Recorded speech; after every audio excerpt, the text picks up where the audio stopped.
Hello and welcome to the Humorous Books virtual reading of the new comedy book, The Carlyles, a novel by Andy Newton and Michael Bleicher. I am Marty Dundix, editor-in-chief of Weekly Humorous Magazine and publisher of Humorous Books.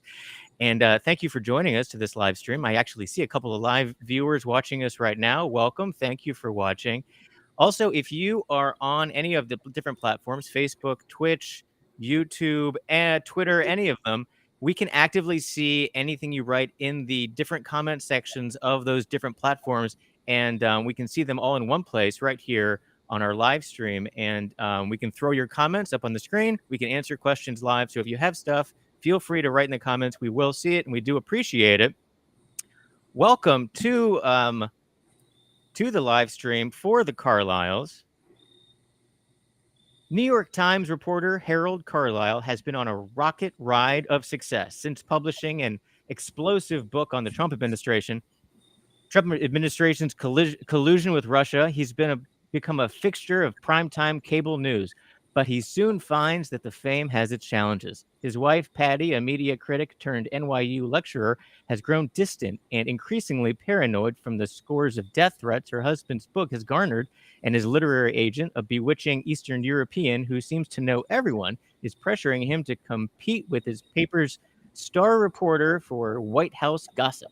As Harold tries to revive his marriage and secure a paperback run of his book, he and Patty navigate politics, celebrity, espionage, sexual intrigue, elaborate falsehoods, questionable tech startups, I Love Lucy, Twitter feuds, new age couples therapy techniques, and antique maritime tools in this satirical farce by the authors of From the Campaign Trail or Thereabouts. With some advanced praise, quote, a devastatingly funny book, a towering work of satire, and a condemnation of the seedy Trump years and cable news, a tremendous and ambitious achievement of a novel. That's from Brian Boone of Vulture. If you read only one book, this facade, disturbed, malignant, herpetic age in which we now live, make it the Mueller Report, and then maybe the Constitution, but most definitely the Carlyles. Top-notch satire with a corker of a story. I loved it. That's from Mike Sachs, the author of Passing on the Right, Stinker Lets Loose, and Woodmount College, a catalog. So welcome, guys. Thank you. And welcome watchers and viewers to the virtual reading of The Carlyles, a novel. Let me see if I can make you guys, I'll make you guys bigger and the screen smaller. Can I figure that out? Can I do it? I can do it. So welcome, authors of The Carlyles. One thing I learned from this book coming out is how to write the word Carlyles. There are different spellings, but yeah. Surprising amount of Y's. I also learned that there's apparently an entire series of spin-off books from the Gossip Girl book series called The Carlyles. But I feel like that could only help us. We might have some overlap. I mean, there. That's great. Worst case scenario, some 13-year-old girl accidentally buys a copy of our book, and maybe she'll, be enlightened. I don't know. It'll open her eyes to the espionage and intrigue that is Harold Carlyle's career as a pundit now. It's never too early to learn about foreign interference in elections. That's what I always say. No, it's not. No, it's not. And it's a beautiful book. It's coming in at under 600 pages. Under 500. Depends if you get the ebook. The ebook's over 500. It's breezy. Yeah, it's a breezy read. It's a breezy read. So you guys have favorite parts of the book you're going to read. We have the first chapter up at weeklyhumorist.com. So this is the sequel to From the Campaign Trail or Thereabouts, where we get to know this couple. We get to know Harold and Patty. And in the first book, Harold has jumped on the opportunity of an assignment he did not want, to be a campaign trail reporter, and he uses this as a free vacation to take Patty along with him, thinking it will help their marriage. It only complicates their marriage greatly, and they have misadventures aplenty, and it is a great comic road trip political satire read. And then at the end of that book, he has kind of fallen backwards into somewhat success, and we find them now, and what has happened between the end of that book and the beginning of this book, and kind of set the characters up for what happens to them in this next adventure. So a couple of things accidentally happened to Harold in the first book that sort of set the stage for this one. One is that when he and Patty are running low on money, they try to take a bus to San Diego, ostensibly under the guise of Harold covering the political, machinations of 2016. Harold, who has never been on a bus before because his tastes in luxury don't veer on the bus side of things, accidentally gets on the wrong bus, and he ends up on a GOP campaign bus and overhears GOP strategists talking about their plans for 2016, and he illegally records it on his phone and publishes a series of articles about it that become, a big hit online. On the basis of that, the Hillary campaign gives him a flash drive with transcripts showing collusion between Trump and a Russian handler. It's basically like the Steele dossier. Yeah, yeah, exactly. And so between the end of that book and this book, Harold has written a political, airport political bestseller type book called No One Stopped the Bus, about his, basically 2 moments of something resembling professional, I wouldn't even call it aptitude, but just like, sort of the bare minimum of professional decency during the 2016 election. And we don't know exactly how, but a bewitching Eastern European woman has, sorry, that's my dog who smells a squirrel or something. A bewitching Eastern European woman has apparently become his literary agent, and she's helped him take this book, up to the top of the New York Times bestseller list. We have some more comments coming in. We have a confused Bob Eckstein who doesn't realize that Andy Newton is behind that big beard. That is Andy Newton, Bob. That is Andy Newton, who now is a Boston homeowner, and he has a big burly Santa Claus blonde beard, which is his new literary look. But thanks. It's for a role. Yeah. It's for a role. Okay.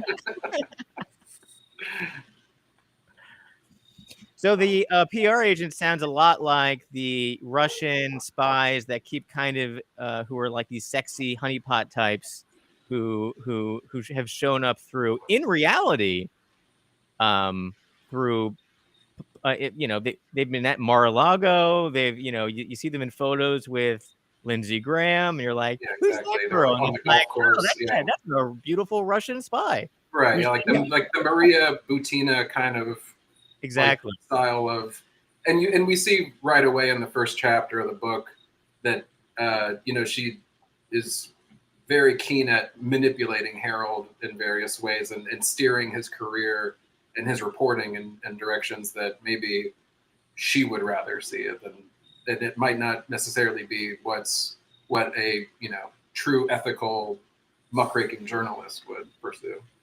So what are her motivations? I don't want to give away too much of the book, but she has ulterior motives of handling Harold.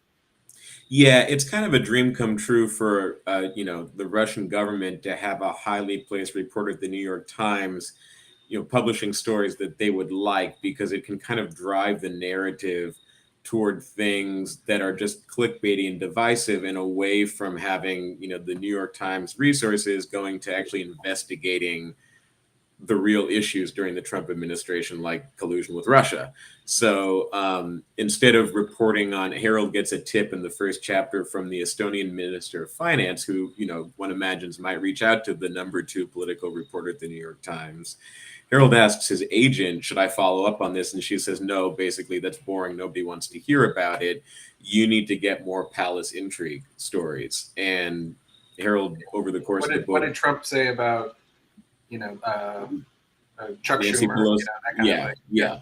Yeah.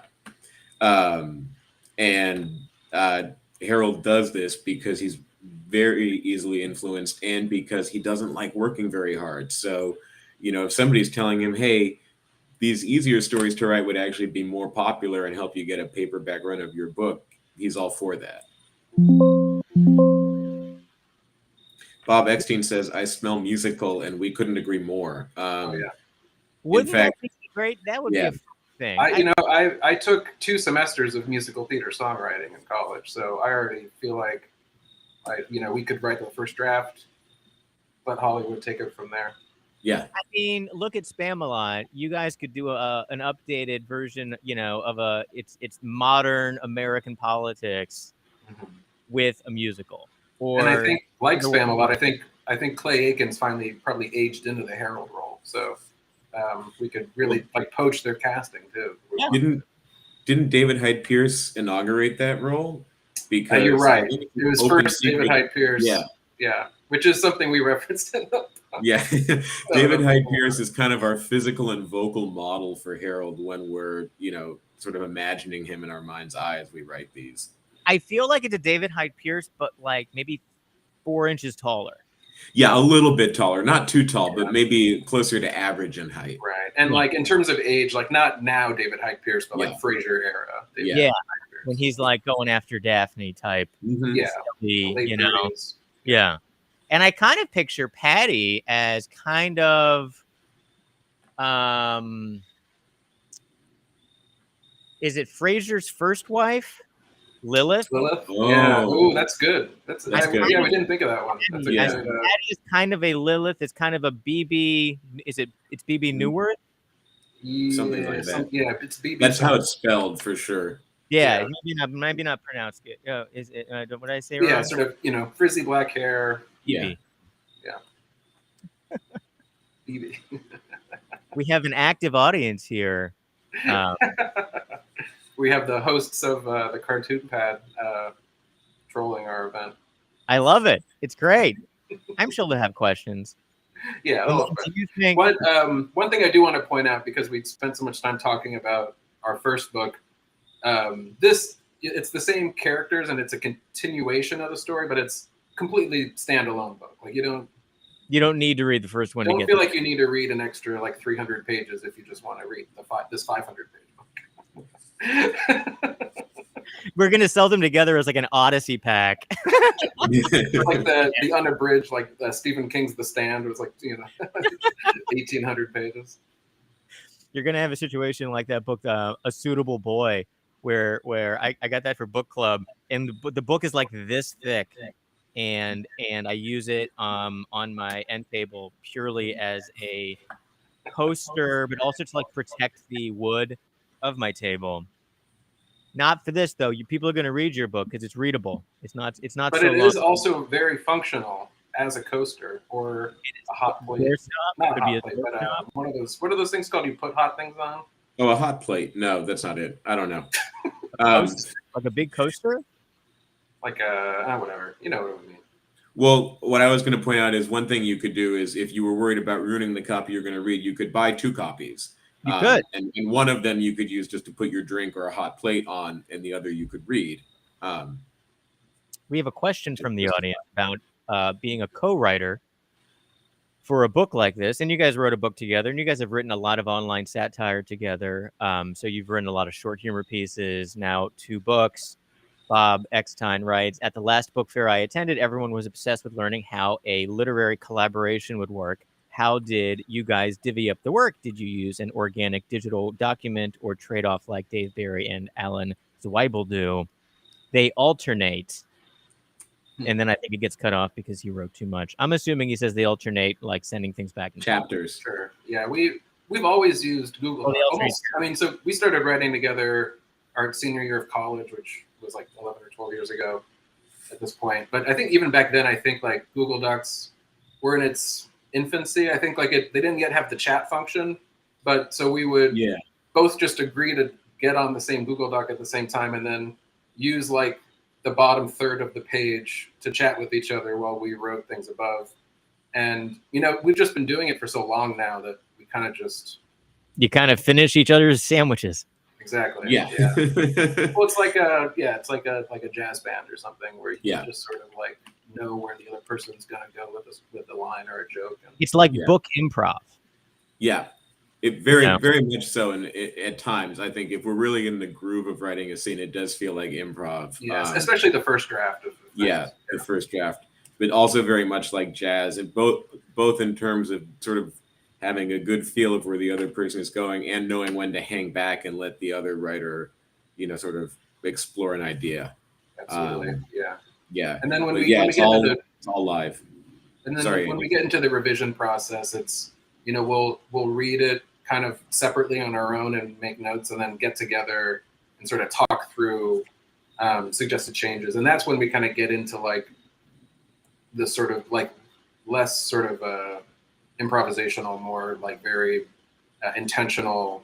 Do you have you done like really word silly writing exercises where one person will throw out something that's like very normal, and then the other person is like keeps on throwing something back, and it's like completely absurd sci-fi fantasy, like that could never happen, but you keep on taking the story to like a weird place, almost just like as an exercise? Like are there not exactly, but one thing we will do is we will try to make each other laugh sometimes. So somebody will have like half a thought, and then usually it'll be the other writer will come back with something incredibly dirty. And it's like it starts out as a just for us joke. Occasionally that joke will make it into the book, although I would say less often in this one than in the previous book. But that can be a springboard for, trying to surprise the other one or make the other one laugh, I think is an example of that. But otherwise we do outline the plots very, very thoroughly before we start writing. And there's some improv when we're writing in terms of like, well, now that we're in this scene, that doesn't make sense, or there isn't room for that, or what if they did this? But we generally have a sense of like, this is where the scene is going to start out, and by the end of it, this is what needs to be accomplished. Occasionally, if we're writing like a scene of dialogue, one of us will take one character and the other one will take the other character, and that's kind of I was just going to ask that. You to write in different voices and to sort of and then it becomes more of like an improv game because we're sort of in a sense playing those characters. So who is being Patty more often, and who is being Harold more often? I feel like I'm Patty more often. I think Andy's Patty more often. Andy has the one-liners, the acerbic wit. Yeah, I think I'm always like pulling the book more in the direction of like a 90s sitcom. Right. Love it. And I'm able to channel the voice of an, emotionally immature man who doesn't like to work and loves expensive things. So it's natural for me to take Harold's side. I love the first chapter. She opens up the wooden crate, and what is it? A fifth? The fifth astrolabe, yeah. Fifth astrolabe. Astrolabe. Astrolabe? Labe. It's one of those words you only see written down. I want you to tell me your fascination. So what kind of expensive things do you like, Michael, and that are absurd and useless? And what did you inject into the book that are actual things that you like and do collect or buy? I actually don't collect any of the things Harold collects. This is more just sort of like, if I were making $20,000 a month in book royalties, how would I decorate my Manhattan apartment? And I think like a nautical Age of Exploration theme would certainly be a good one. And a lot of that too goes back to Harold's sort of desire to play a part. Like he went, I think in the first chapter he says, my biggest regret in life is not being born to rich parents. And so he's always, a lot of the choices he makes around the sort of his extravagant spending is him trying to like play the role of someone who was born into money, not realizing that like people who like actual old money people are like the cheapest of all of us, That's how they stay rich. It's a very that's how they stay rich, right? That's how they keep their money. Yeah. Very performative. I will say that since we've moved to a house, that it's been less of an issue, but my wife and I have had discussions over the years about like the optimum or even rational number of guitars to have in a house if you aren't in fact a professional guitar player. I'll say one thing that actually that Harold spends a good amount of money on that I think it does actually maybe come from you, Michael, is his love of stone fruit. Oh my God, yeah, yeah. At some point, it becomes an issue with law enforcement just how much of Harold's monthly budget is spent on stone fruit, and he points out that organic peaches taste better, which they do, and also it seems like he can consume a Herculean amount of fruit. And that's absolutely something that is true for me, and that I've done on every budget I've ever had, even when I made no money. At Michael's, just a quick story. At Michael's bachelor party, we were in Annapolis, and he went into this convenience store to get fruit for breakfast. But they didn't have any fresh fruit because it was like a little cheap convenience store, mostly like for tourists. And so he got these fruit. He bought 2 fruit cups, and then the next day bought 2 more fruit cups. And it was the same clerk, and apparently said, like, do you have like a health condition where you have to eat a certain amount of fruit? I just like fruit, but yeah, I guess the health condition. I guess being human, and having requiring vitamin. I think fruit is something that people skip for some reason. We want to go for the snacks instead that are like the unhealthy snacks, but then if you start eating fruit, maybe because you can't eat the bad snacks anymore and you're old and you have to get certain cholesterol numbers down. I'm just speaking hypothetically, but you start eating fruit and you're like, holy cow, this stuff is amazing. And at that point, you wish you started eating it a lot sooner so that you'd have more years left to enjoy the fruit that you just discovered is good. So I think like any given fruit, if you hit it at high season, it's orgiastic. Even some of these peaches, I'm having some pears and cutting them up, and I'm like, this is delicious. Oh God! And like an orange in like June or July. One of my it's great. It's like great memories from college, because I didn't have a lot of casual sex in college, was in September they would have free stone fruit out in the cafeteria. And one time I went in there, I was like a sophomore, and I walked out with cradling like an armful of peaches. And as I was leaving, this girl was coming in who I recognized from a class, and she just gave me this withering look like, what the hell is wrong with you? And I was fully committed to the bit, and I said, do you want a peach? And she didn't say anything in response. See, that kind of great timing really pays off in the dating world, like 3 to 4 years after that. Absolutely. Well, as long as you ate the fruit, Michael, and you didn't do something else. For God's sake, yeah, I probably ate it in like 2 days. Yeah. Anyway, I feel like we've digressed from the book, but yeah. Is there no sex with fruit in the book? Oh God, guys, you just lost half the audience. One thing the book is missing. You would think in 500 pages someone would fuck a peach, but no. Well, we don't know what Elena takes pictures of, but we know she takes dirty pictures. So there's a lot of stuff that happens off camera, so we don't. Yeah, he might have left up to reader interpretation. Stone fruit, you don't know. Maybe, who knows? So that's the beauty of great literature, actually. So those questions are left up to the reader. Yeah, reader. All right, Andy, are you going to do some reading? Yeah. So I was just going to introduce this passage a little bit. So this is from, maybe like the first quarter of the novel still. And Harold has just recently, in his usual sort of falling ass backwards into things luck, made contact with an FBI agent who is very enthusiastic about giving him stories to give to the to file with the paper. And so Harold, Harold thinks this is like a big break. He's going to get all these big juicy scoops, so the passage we're going to read today is the first time he goes to visit this FBI agent after accidentally meeting him for the first time. So he's meeting him to, potentially get a lead for a big story he can file. And this is all as you were reading in the, in the back of book synopsis. At this point in the novel, he's really being driven by this sense of competition with the paper's lead White House correspondent. and he's kind of chasing his tail, trying to catch up to him and surpass him. And so that's really driving a lot of his actions here. In the first draft, the star correspondent was named Maggie Haberman and was in fact Maggie Haberman, and we just changed that to make the world more self-contained. But if that helps you contextualize these machinations, that's who we're sort of modeling. Yeah, it's all sort of like, not like really hard-hitting journalism, but like that's the sort of like gossip level stuff that gets a lot of retweets, but doesn't really expose anything major or massive. Yeah. So at this point, I'll just, I guess, Michael, I'll just start with the first scene and then we'll switch off. Sure.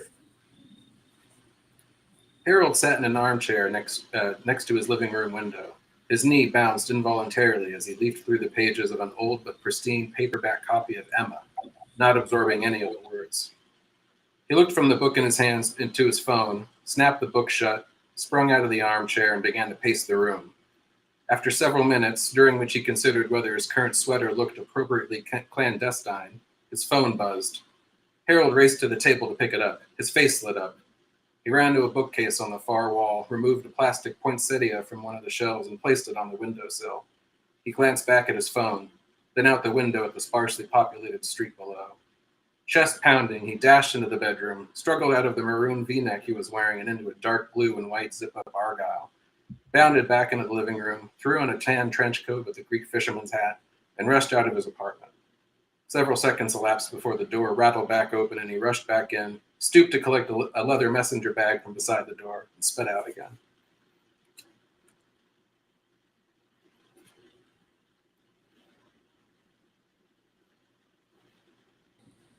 All right. And then I think Andy, we're still skipping to when he gets out of the cab, right? Oh, I thought we would just go like scene by scene. Oh, okay. Glancing over both shoulders, Harold darted down a long driveway into a brightly lit underground parking garage. Near a white concrete pillar, a fluffy, mustachioed man wearing a blue windbreaker over a red vest sat in a plastic swivel chair, looking absently at the different months of a dog-eared 2004 pocket-sized Sports Illustrated swimsuit calendar. Harold coughed into his hand as he approached the attendant. "Hey," he said in a hushed tone. The man didn't look up. Harold coughed again. "Hey there." The man looked up, wordlessly communicating grave displeasure at the direction his evening had taken. "I was wondering whether I could." Harold shuffled in place. "My car is parked here." The man turned the calendar horizontally. "It's the Jaguar," Harold added. The man ran his fingers along the sides of his mustache. "Gonna have to be more specific," he said. "It's a green F-type," Harold said. "Convertible." The man shook his head. "I mean a plate number." "Oh, Journalist 1. The man grunted, opened a frayed black binder, and thumbed through its pages. He swiveled in his chair to the wall behind him, scanned several rows of keys, and removed a black plastic fob attached to a shiny Columbia University School of Journalism keyring. "Gonna be about half an hour," he said. "A half hour?" Harold exclaimed, then checked over his shoulders. "A half hour?" he whispered. "I need it now, I'm afraid. It's, Harold leaned in close. "It's a matter of national security." The man shrugged. "Next time, give us 3 days' notice." "Patty," Harold pleaded urgently into his phone as he listened to a dial tone.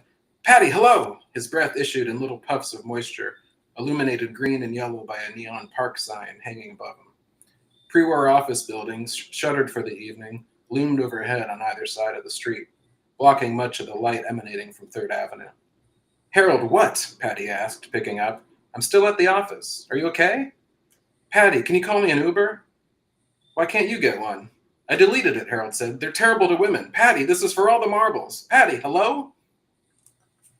"All right, thank you," Harold said in a not entirely convincing approximation of a Cockney accent, stepping out of the Uber, his second of the evening and fourth general mode of conveyance. "I'll think about it." Harold took several steps away from the vehicle, stopping at the corner to wait for the walk light. A light mist was collecting into puddles on the sides of the road that reflected red and yellow midtown lights. He blew warm air onto the palms of his hands and rubbed them together. Think about that, the driver exhorted, rolling down the window. This Mueller guy, he's working for an international law firm. He prodded the side of his head. Right, Harold agreed, looking over his shoulders. My wife's waiting, so you have a good night, the driver called. Good luck back in England. You know, all these years I had no idea you were in the Who. With the squeal of his rear wheels, he sped up 6th Avenue toward the park. Harold looked around and, his eyes alighting on a newspaper vending machine, trudged over and purchased a copy of China Daily, pleased at his ability to evade detection by government surveillance. Hey, a voice called. Harold spun around and saw a slender man with chiseled features walking toward him, backlit by the diner's now familiar fluorescent orange sign a block away. Oh, hi, he exclaimed. He immediately caught himself and, hunching his shoulders, leaned in close to the man. Hello. What are you doing out here? Oh, he waved the Chinese language newspaper. You know, just being inconspicuous. Uh-huh. I took 2 cabs, a bus, and a ferry to get here, Harold added proudly, to throw off the scent. Can't be too careful. Good instincts. I almost went into counterintelligence, Harold explained, tucking his copy of China Daily into his trench coat. You would have been good at it. The man gestured to a Le Pen quotidien behind him. Let me buy you a cup of soup. All right, your soup cool enough? The man asked. Harold raised his index finger as he leaned over a small red cup, blowing hastily on the steaming liquid. 1 sec, he said. Across the deserted room, an older man in a maroon apron forlornly pushed a mop back and forth across the floor, while behind the counter, a woman methodically covered rows of metal containers and locked the cash register. The man nodded. Just tell me when you're set up. Harold flipped open his messenger bag and rooted through its dividers and pockets. He looked up. Do you have a pen? Sure, the man said. He reached into the breast pocket of his suit and handed Harold a ballpoint pen with the letters FBI written in red ink on a piece of labeling tape. Thanks, Harold murmured, admiring the pen. You can keep it, the man added gruffly. Harold beamed. I won't let you down, he affirmed. He pulled several paper napkins out of the table's plastic dispenser and stacked them before him. Okay, the man said, his eyes lingering on the numerous napkins set on the tabletop. I have something on Rob Porter, he whispered, barely audible over the whistling guitars and breathy vocals of With or Without You playing overhead. The White House staff secretary Trump just fired, he added, recognizing the look of stupefaction on Harold's face. The guy with the wife-beating allegations. Harold nodded knowingly. Of course. Do you want me to do the Harold ones now for the dialogue? Oh, sure. Yeah, go for it. Of course. Rob Porter. He wrote the name on a napkin that tore beneath each stroke of his ballpoint pen. His new informant studied this arrangement. Is this about the... Harold made a fist with his left hand. There's no more to that story, the man whispered. Harold leaned forward. Go on. So, 2 weeks ago, Hope Hicks, she was having a fling with Porter, recall. Texted him on a Monday. Wanted to talk. Porter doesn't respond. Hours pass. She texts him again. You there? Asks him if he can pick up some Listerine at the CVS on 14th and G. He paused. That's DC's talk. Cross streets. Harold scribbled furiously on his makeshift notepad. Got it, he murmured. I can look those streets up on Google Maps. Great, the man nodded. That's why I came to you. Harold reddened. Porter still doesn't text back. Stephen Miller comes into Hope's office with a jar of jelly beans. Says someone's got to take out 121 beans before 6 p.m. so that Jared wins the contest this week. Hope asks him if he heard from Rob Porter. Stephen Miller says he hasn't, but he had. Harold's eyes widened. Oh, sorry. He had? The man nodded his head. Rob Porter was at the Equinox on 22 and M. He looked around. It's another cross street. Harold exhaled through his teeth. So, you seeing where this is going? He was working out in the middle of the day? Right. Harold pulled a second handful of napkins from the plastic dispenser. Wow. Trump's chief of staff. White House staff secretary. Right. Now, Trump doesn't know any of this is going on. He thinks Rob Porter's in his office. Jesus. Realizing he had taken too many napkins, Harold offered some napkins to his new source, who shook his head. No idea. Right under his nose. President of the United States. Head of the executive branch. He's got no clue. Unbelievable, Harold murmured. That should give you what you need to get started, the man said.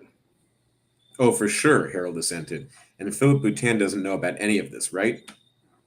Not a word, the man confirmed. He stood up from the table. Follow the spandex, Mr. Carlyle. Then that was the end of chapter 6, but I think we want to read the first scene of the next chapter because it has a nice button on the sequence. Go for it. You want to read it, Michael? Sure. Harold watched a series of stone facades glide past the window of his taxi cab as the driver turned down a narrow, curving street, dark with the shadows of Wall Street skyscrapers. The cab slowed to a halt at an intersection where 3 single-lane streets converged.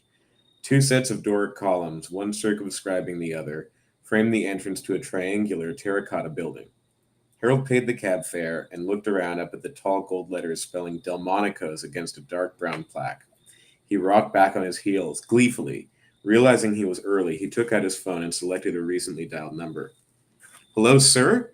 It's Harold Carlyle, returning your call. I don't think I've seen Philip's new story yet, but... Oh? Trump speaks out on Nancy Pelosi's panty line. Sounds like a ripper, sir. Well, sir, I'm in the midst of something even bigger than that. No, I didn't figure out what kind of panties Trump prefers. I guess we could start by trying to figure out what kind Ivanka wears. Harold darted his head from side to side, cautious to ensure that he was not being overheard by bond traders who could use his conversation to manipulate the markets, or hostile intelligence operatives disguised as titans of finance. Anyway, I'm returning your call about my article from last week.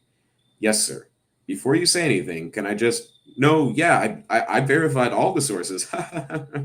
Harold switched his phone to his left hand and stuck the other deep into his coat pocket. No, sir, this story came from an excellent source. How's that? Just one? Just one what? No, I mean one of the sources is excellent. Right, which I then verified with another source, who's also excellent. Obviously, I always verify with a second source. I certainly watched enough ethics videos about that. No, sir, of course it's not funny. Harold jumped leftward to avoid a UPS truck's wake of brown, icy water splashing high above the curb as it charged down the street. Well, I can't really say his... Did you ever see the movie Deep Throat? Well, sir, not to put too fine a point on it, but the lead source is... Harold scanned his surroundings again before cupping his hand over the phone's mouthpiece. An FBI agent. Yes, sir. No, he won't give his real name. Oh, no, of course he told me his name. Right. A protected source. We're to refer to him as Cuck Angel. I think it's a Tess of the D'Urbervilles reference, sir. A young man passing by in a parka sucked on a slim vape pen and casually blew a stream of sickly, sweet-smelling fumes in Harold's face. Harold waved it away with his free hand, cringing. Yes, he's very high up, sir. Well-placed. And handsome, too. Looks just like Frank Sinatra. Anyway, Yes, sir. The FBI. Yeah, thank you, sir. Just trying to do my job. Yes, good idea, sir. Best to keep our conversations about Cuck Angel on secure channels. Signal? Yeah, absolutely. Maybe I'll text you a picture of a raccoon or... Oh, right. No, of course. I meant the Signal app, sir. Yeah. No, I'm just throwing off the scent in case anyone's listening in. Yes, I'm alone. Secure in my office. I'm actually in one of the breakout rooms on the 38th floor, which I'm using as my office due to the sensitivity. What's that? No, sure. If someone just left banana bread in the break room, yeah, no, that stuff goes fast. Get at it, sir.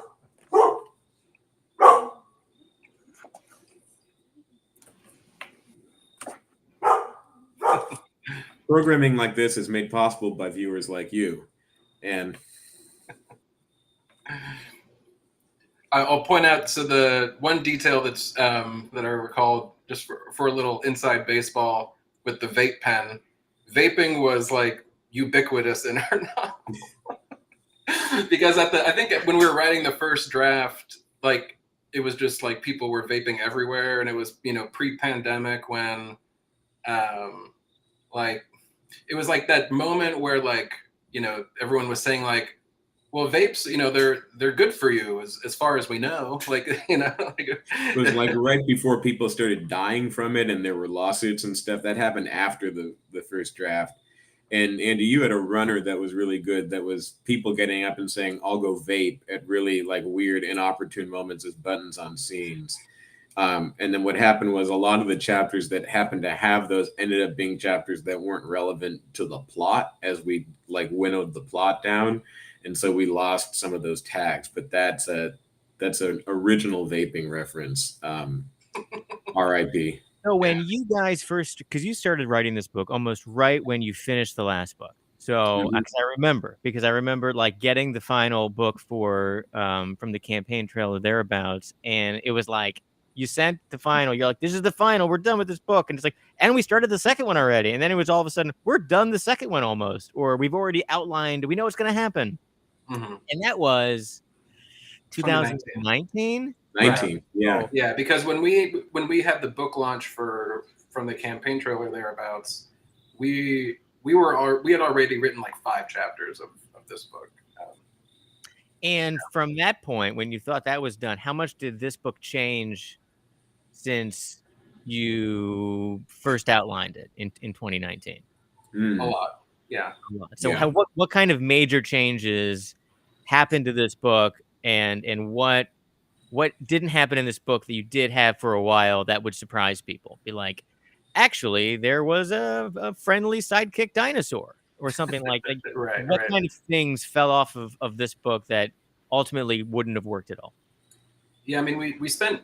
I mean, I think we spent about a year writing the first draft, and then 2 years and change editing it and going through. I mean, I wasn't counting how many drafts we ended up going through, but a lot of drafts. Um, and I think, I mean, mainly what I,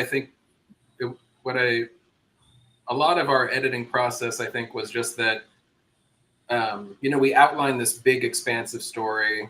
We always our sort of early inspiration for the story were like Dickens novels and that sort of thing, where we wanted this like big, expansive plot with sort of a big ensemble of characters and interweaving storylines. And then when we got to the end of the first draft and we're reading it over again, we realized like there were all these little narrative threads that kind of just like started and didn't go places, and so we realized like we should really like focus on the main like thrust of the story, the main kind of mystery at the center of it. And so a lot of what we cut ended up and changed or rewrote ended up being in that vein. Like originally chapter 3 was this like 30-page long sequence on a celebrity cruise with like Michelle Kwan and the kid from Home Improvement. Johnny Most from Happy Days. Yeah, who was really depressed and suicidal. And that was that was the first vape joke too. That was that was an old man people on the cruise getting up to go vape. And gossiping about who was sleeping with who among the like old people on the cruise. And then in the second half of the book, the other big sequence, I feel like both halves of the first half and second half both had big sequences that we ended up cutting entirely. The first half was the celebrity cruise. The second half, also a boat chapter. They were on Ghislaine Maxwell's yacht. and it just like didn't fit in the story. It didn't turn out to be very funny because there was nothing that fit with the book or fit with our outline or that we wanted to write about or show that was in any way close to being as depraved and offensive and reprehensible as what actually probably happens on her boats. And so what ended up, it wasn't very satirical, it wasn't very funny, it didn't really make any point because it was just Harold and Patty are on a fancy boat and they're around a bunch of rich people who kind of suck. But, that's kind of an ongoing theme of our book, minus the sea travel part. And we also realized when we reread it that the second half of the book, by introducing all these new things, and hey, then they go to this boat, and then this, guy from Saudi Arabia comes up and tries to use Harold the same way his literary agent was using him in the first half of the book, was just introducing all these disparate threads and characters and not making use of this entire world that we set up in the first half. And so what we did on revision was continually go through and kind of, I think, look at, well, what did we do in the first half of the book that worked? Let's not waste that. Let's put that to some good logical use in the second half to drive the plot there, and then wrap it up so that we don't have loose threads at the end of it, so that it was more of a circle and less of like a jellyfish with just a bunch of different tentacles. I think the other main thing too, and it goes along with, you know, Ghislaine Maxwell showing up and there being a bunch of celebrities on the cruise. There was also like a short sequence. This was I mean, the main part of the problem. We had a sequence where Harold went to the White House, and I think probably nobody remembers this happening during the Trump administration at this point, but there was this moment during Trump's presidency where Jim Acosta was trying to ask questions at a press conference, and the woman tried to pull the microphone, he tried to grab the mic, and then they manipulated the footage later to make it look like he assaulted her. Yeah. And we had a sequence where the same added a hand. They were like, we had a sequence where they do something similar to Harold. And the thing that sequence would have been right at home in our first book, you know, because that was really rooted in current events, ripped from the headlines, real life political events, and it was like a rip from the headlines book. And we realized as we were revising this book that you know, it really is like its own world, and so we realized we wanted to, as much as possible, keep it reflective, you know, toward the inside of the story, not as much reliant on people remembering every little news story that happened during the Trump presidency. But did you run real events throughout the timeline? Yeah, they're kind of in the background, sort of, just if they don't drive the plot as much. They don't drive the plot, yeah. But for example, at some point, Harold's meeting with his FBI source, and he asks about what, you know, contemporaneously would be the hot story of Justice Kennedy resigning, and his son took $1 billion from Deutsche Bank, or forgave $1 billion. There's so many Trump scandals, it's hard to keep them straight. But that's kind of there to sort of background. Well, here's what the real news was at the time that Harold is getting this story about Jared and Ivanka and Scaramucci not getting along with each other, which is what he runs with. And at another point, Harold asks his agent, should I be doing anything about Brett Kavanaugh? And she says no. So there are things like that, but it's more just kind of giving some detail and texture to the fact that this very much is happening during the Trump administration, and we're not inventing fake scandals or fake news stories to go on in the background. But there aren't those kind of magical realism scenes that we did a lot of in the first book, where these are real people and this is a real event, and then Harold just happens to show up in the middle of it, and that part is where we take the imaginative. Right. Like for example, in Campaign Trail, you know, there's a scene where Harold's late for the 9/11 memorial during the 2016 election year, you know, and there was this big memorial where both candidates were showing up, and he's trying to get in. And while he's arguing with the guard because he showed up late and it would be disrespectful to come in late to a 9/11 memorial, Hillary Clinton files out and faints on the sidewalk. Like, you know, that big news story that, you know, when she fainted and everybody was like, oh, she's sick, she can't run, you know, right. Like, you know, that kind of thing. The books blocked my jack off motion. Good. You're doing your job. I'll do it with this hand. There we go. I tried.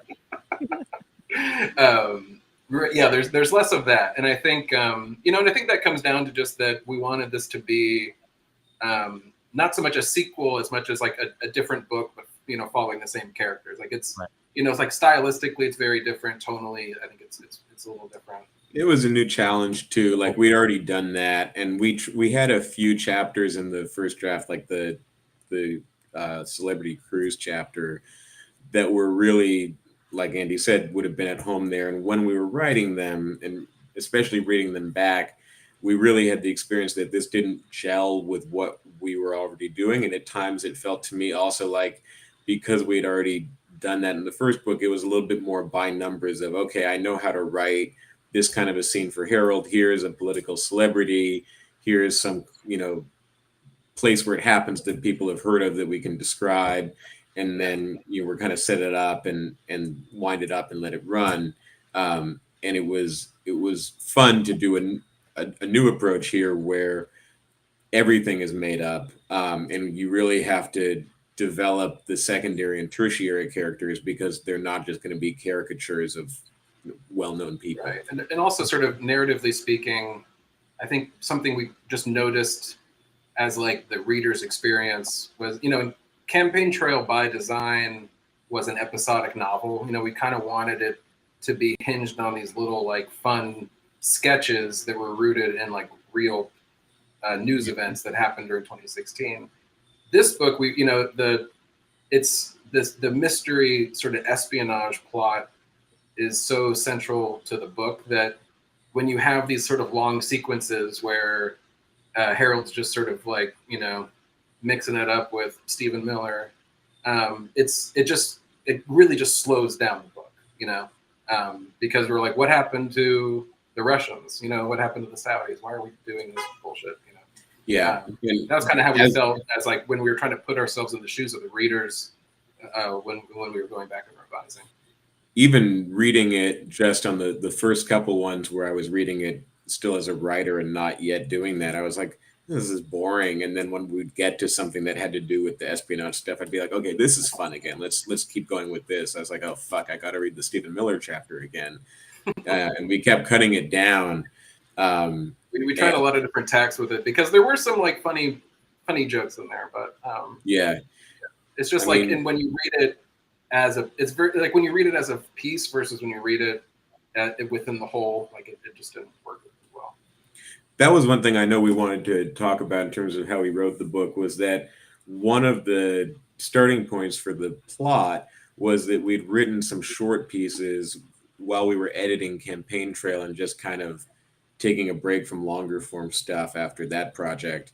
And some of them were short pieces with the Harold and Patty characters in that world. And then others were just satirical pieces. We had one about a wealthy new age couple in New York, and they showed up in a Walden parody, and a couple other ones.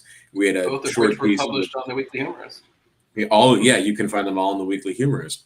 And we had one where Harold and Patty and these couple friends of theirs end up at a LSD guided therapy session. We thought that was really funny, and we wanted to put it in the book, and it really didn't have anything to do with the plot. And in that case, we just built the plot around that because we liked that idea, and we liked the new age spiritual guide that leads them on their LSD trip. And we realized, she could actually be this character from the Walden parody. That's just basically one person.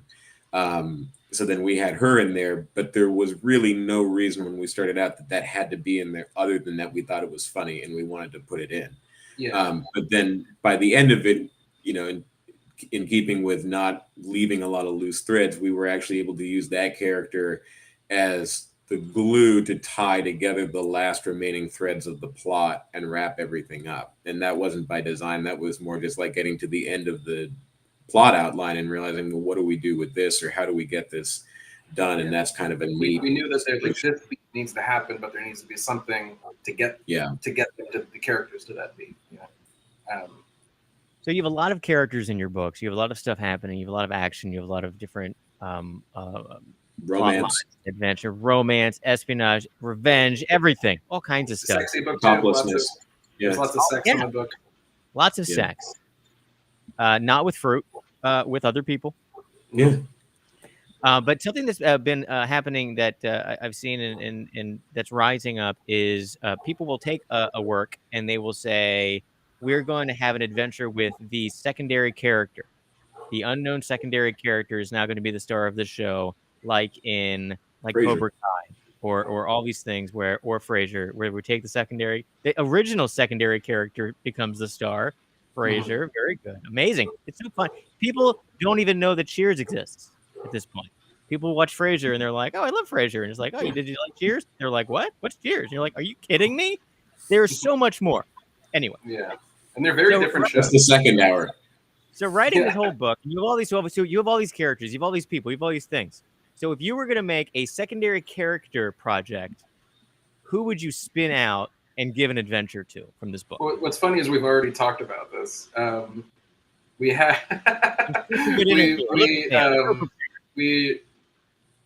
we sort of had like an inkling of an idea of spinning off. So there's another character who's sort of like another kind of male foil of Harold, named Anthony, who's a professor, comparative literature professor at Columbia, and he hates Harold and resents the success that Harold has had with this book. And we had an idea of spinning off that character into like an Agatha Christie style murder mystery. We like thought he might be like a fun person to like hinge that kind of like genre fiction on. Yeah, he's incredibly fun to write for. He's extremely pretentious, extremely insecure, just like a whole walking collection of toxic masculinity traits all rolled into one upper class twit. And his wife is the heiress to an opioid fortune. And so they're really like wonderfully hateable people to write for. And they, in the book, are kind of so wealthy and so detached that nothing is out of bounds for them, really. There's really nothing that ever came up where we were like, well, no, the Applebombs wouldn't do that. So how do we get Harold and Patty into a guided LSD couples therapy session? Well, the Applebombs would do it. Or they already know. Yeah, they've already done it before. Or like we have this, idea around an open marriage and complications arising from that. Well, the Applebombs probably have an open marriage, and maybe, that's how that comes in. So, or if it looks you can kind of throw anything at them, and they've given it a go. Mm-hmm. But when you that having like character, especially for the setting that this book takes place in, like you have these characters that have this sort of like unearned wealth. That's just that's kind of like the gift that keeps on giving. Like because they just like they've never faced real world consequences. They just kind of like live in this like tiny bubble, of other rich assholes. And so there's a lot we could do with those characters. Having gone to college on the East Coast, I feel like we have a lot of insight into that, despite not being part of it ourselves. And I think both of us, having done like graduate schools too, you end up seeing like a lot of academic characters in this book. And I think we both drew from like experiences with like different blowhard professors. Academia. Yeah. I'm excited about this third book, this mystery Agatha Christie-esque novel. Might that be coming out for 2023 or 4? Probably not. We're actually working on a third book, but we're still kicking around ideas for it. Yeah, just to tease a little bit, it'll the pandemic will be a part of it. Lockdown, and it will feature many a beautiful European locale. So excellent. Got to get out of New York. Got to go. Yeah, exactly. Yeah, New York really became like a. New York's basically another character in this novel. It's just like it's so. I was living in New York during the entire time we were writing this book, and and the characters have always been, Upper West Siders, and so New York is just like very heavily featured in the book, and there's a lot of descriptions of high rises in Central Park and different. I really enjoyed when the characters had to go to DC because it finally gave me a chance to describe where I live. But there's no denying that the story. Early in the book, Harold goes to the Trump Hotel in DC. Yeah, and we went there to do research. Michael and I actually did go to the Trump Hotel for research purposes, and what did you took notes. So there's a lot of verisimilitude in that. Yeah. Well, we noticed that there was something at the Trump Hotel called the Spa by Ivanka. And there was a joke that we cut from the book because it was part of a larger sequence that didn't need to be there about how all the masseuses at the Spa by Ivanka look like Ivanka. And, go figure. That still kind of lives in that chapter a little bit. Like you realize at a certain point that all of the employees at the hotel are like look and speak like looking to talk like Ivanka with a breathy voice. And you turn on the TV and like Ivanka's on the welcome screen. I wanted to see if we had other questions from our guests since we're getting near the end of the hour. We had someone write a comment that it was so good how you guys get along so well as co-writers because he's had a different experience with co-authors before. And Yeah, that's I mean, we've definitely had like arguments over stuff, but it's usually it never gets personal. It's always about like it's usually about like, logic. I think we have different it's usually about like what the logic of the scene, like how we think. no one would ever do that. Right. Yeah. Or like, why is this person making this choice? You know? Yeah. And those arguments, usually prove fruitful because we usually meet somewhere in the middle. Yeah. That's where a lot of character things fall apart, right? Because it's the inconsistency of the person's character. Like they make a choice in chapter 1, and then that same person makes a completely different choice in chapter 3, and you're like, they wouldn't do that because in chapter 1 they did this. So obviously that's not consistent. And we've also we've done so many projects together. Like even before, like the first thing we wrote together was this sort of like Daily Show style news program for our campus TV station. We were like the first. Yeah, Brown. Yeah. We can say Brown. People like Brown. You gotta be happy with the Brown. I see some diplomas. Nice. If it were possible for a show to have like a negative budget, like after every episode somebody came and took things away from it, that was this show. And as soon as we figured out that it worked best to lean into that was when I think we found our voices, or started to find our voices at a writing partnership. Yeah. And then we had a couple different blogs that lasted a couple years each. And I think like we spent so much time like writing things together that nobody was really paying attention to, that it was just sort of like our own version of like a writing school that we kind of just like learned a lot of stuff together, So now neither of us can write on our own. Yeah. It also helps, I think, to learn how to write like that. Not just nobody's paying attention to it, but I imagine if you're in a writing partnership where like your income or your notoriety is at stake by it, it's probably easier for those disagreements to take on this personal aspect. Like, no, if this scene doesn't make logical sense to me, like people will judge me for it. And it's like, I mean, my mother thinks everything we write is fantastic, so it really doesn't matter, Right. And like I'm trying to think of like trying to ballpark the number of like articles that we got rejected by McSweeney's before we finally got one through, it's just like, and we just at a certain point, like we just stopped caring. We're like, well, we'll send everything to them. Who the fuck cares? One of my favorite articles that you guys wrote was all of the things that we've written to McSweeney's that have been like rejected. And it was just like a hilarious collection of just like unwritten silly ideas that sound McSweeney's-esque.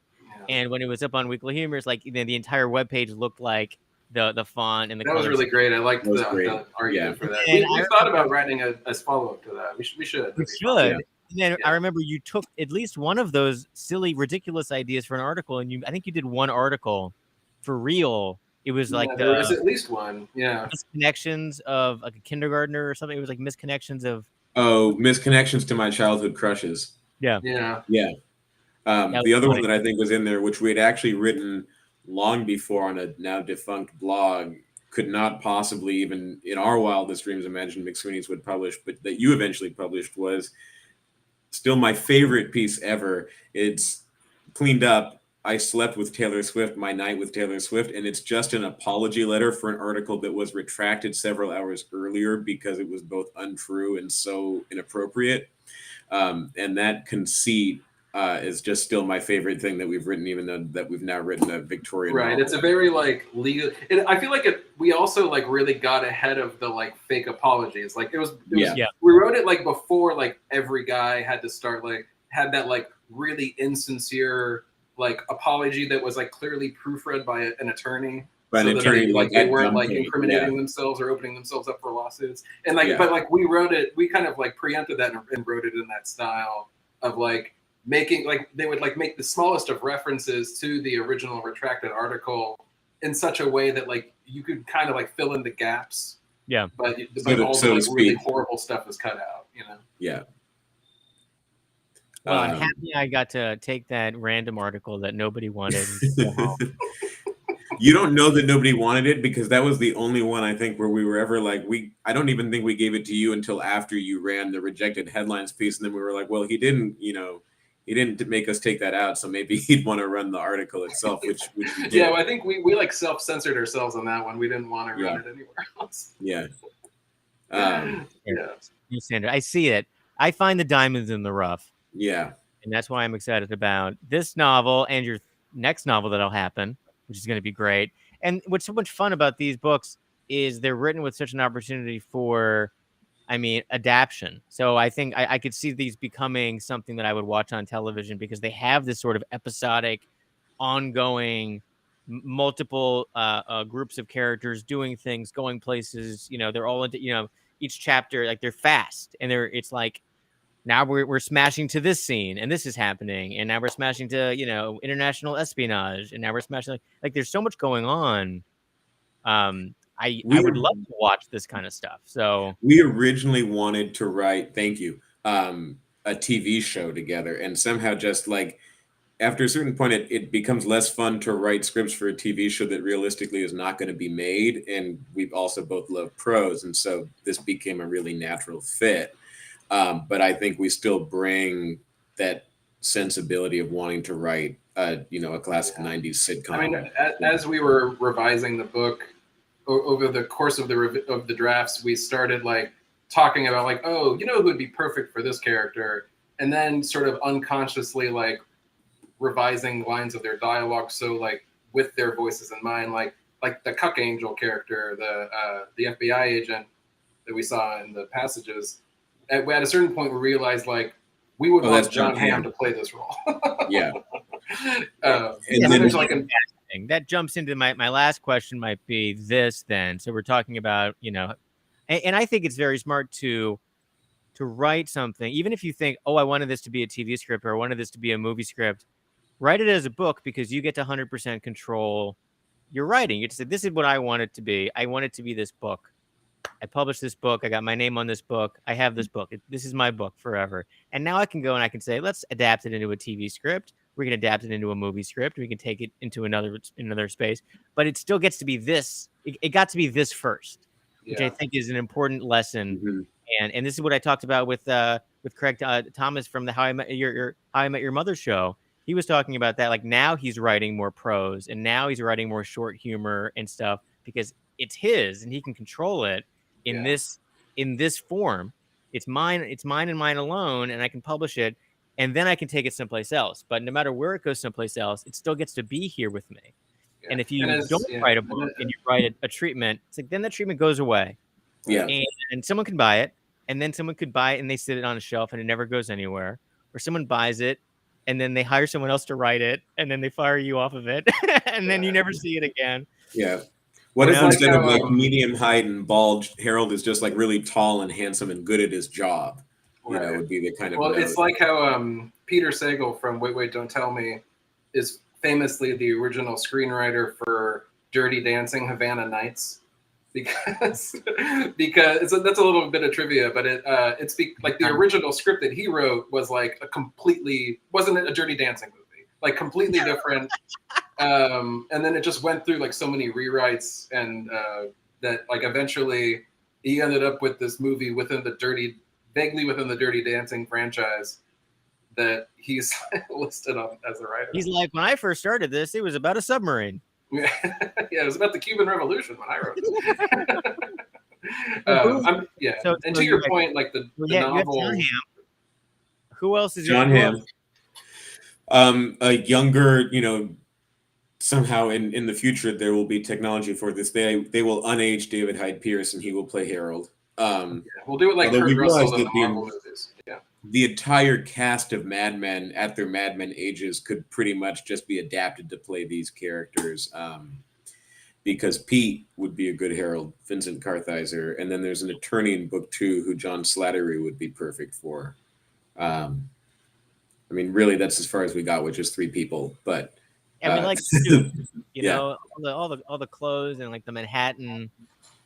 You could kind of do styly. You could make it, how maybe it's Riverdale and even like the new Gossip Girl, where it's like, or remember Gotham, the previous version of Gotham, where time period addressing kind of got skewed, and they kind of just went for like cool. And it didn't have. It was like it was modern day, but they were sometimes doing things that looked a little bit 60s for some reason. So you could always kind of throw some of that. Harold lives in that world. His apartment has his condo has a sunken living room in it, which is a very like 1965. Very. I like the levels. It was Milton Berle's old place. That's why the toilets are so low. It's a Milton Berle joke for all you. Milton Berle joke, people. I like that. After we wrote that, Milton apparently Berle, you told that he had a huge, that's right. That's the crux of the joke. Yeah. And we made up that detail for the book that Harold and Patty buy Milton Berle's old place. And Andy told me that after that, he told his wife about this one pertinent fact about Milton Berle, and she responded, "Why are you telling me this?" And then at some later point, something gave me the idea to tell my wife this fact, and she had the same reaction. So if any of you learned this here tonight, TV personality from the 50s who I've never heard of used to dress up like a woman, and he had a really, really long, Anyhow. Well, congratulations on finishing your second book, The Carlyles, out now. People can go to humorousbooks.com for more information, for buy links. You can get it on Amazon. You could buy it right now, and it would be at your doorstep, I guess, tomorrow or whatever. Or if people are in the Boston area on Saturday, they can meet both of you in person and get a book signed by you, and you can talk to them and have photos. And this is going to be at a pop-up bookstore event location. And where is this so it'll be if you're in the Boston area, it'll be in Roslindale. It's just next to right next to JP. It's the pop-up will be in this place called the Substation. It's right across from a great farmers market. There's going to be a Jack's Abbey. This local brewery is going to be there starting at noon, serving beer. Drop in for a pint and a book. It should be a fun afternoon. That sounds wonderful. And you'll have books to sell. And what's the name of the book place? It's called Rozzy Bound. Rozzy Bound. Rozzy Bound Books? Yeah. It's like a pun on bound, like a bound book. Got it. At Roslindale. Yeah. Rozzy Bound. Locals call it Rozzy. So. And what time is that happening on Saturday? We'll be there from 11 to 1. So anytime you can drop in and sign a book and write something inappropriate in the inscription. And excellent. Remember to keep questioning. Okay. That's what Harold writes when he signs autographs in the book, leaning into his truth teller persona. You got to expose the government. As a bumper sticker I saw in Manhattan. The journalist America needs right now. Yeah. Absolutely. Is he going to be running for office? That might be book 4. I could see him running for office. I think he'd be a really dumb, terrible candidate that would probably. We'll see if we still have elections in 5 years. We can put him in Congress. He could be an accidental something. He could be Minister of Propaganda for the DeSantis regime or something like that. He could be an accidental something that then someone dies or is thrown out of office, and then he's like the vice president all of a sudden or something like that. That could be interesting. Okay, we're on it. I'm on it.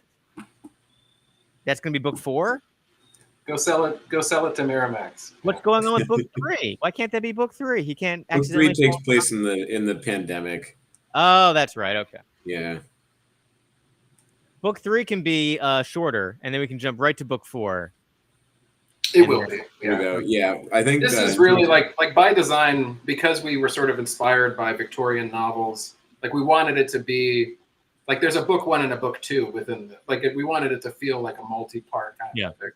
This is like your Lord of the Rings, but it's the Carlyles. It's more like our Bleak House. Bleak House, yeah, or Anna Karenina. That was my original idea for the title, but first of all, it was already taken, and second of all, there was no one in this book named Anna Karenina, so it wasn't the best fit.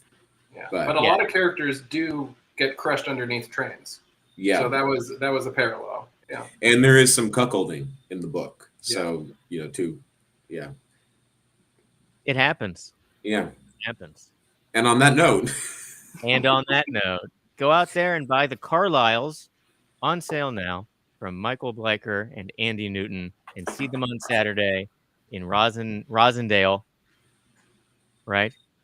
Rosendale, yep. Rosendale. And you can follow these guys on Twitter at Bleicher _Newton. Newton.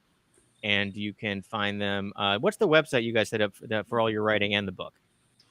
BleicherandNewton.com. Oh, also, you could go to the CarlylesBook.com and you'll get to a nice book page with all sorts of stuff about the book. We also have a book club, supplement that if anyone wants to read their book in their book club, wants to read our book in their book club, we're happy to zoom in and talk about ourselves some more, and tell you that your opinions about the book are wrong. And and there's a Spotify playlist. There's a Spotify playlist. Listen to while you read the book. Music featured in and inspired by the book. You got to put that on while you're reading the book. Get yourself. We had a lot of fun with the supplements to the book this time. Yeah, a lot of good stuff. So go to thecarlylesbook.com. TheCarlylesBook.com. Yeah. TheCarlylesBook.com and get all that stuff and get the Spotify playlist. And thank you, Michael and Andy, for coming on to talk about the book today. Get the book now. Go to humorousbooks.com. And thank you for watching. And I'm Marty Dundick, editor-in-chief of Weekly Humorous Magazine. Hey, go subscribe to Weekly Humorous Magazine and go subscribe to the Humorous Books email updates and get alerted to all kinds of events like this one very soon. Thanks, guys. This has been a lot of fun. That's the view from behind the wheel. Exactly.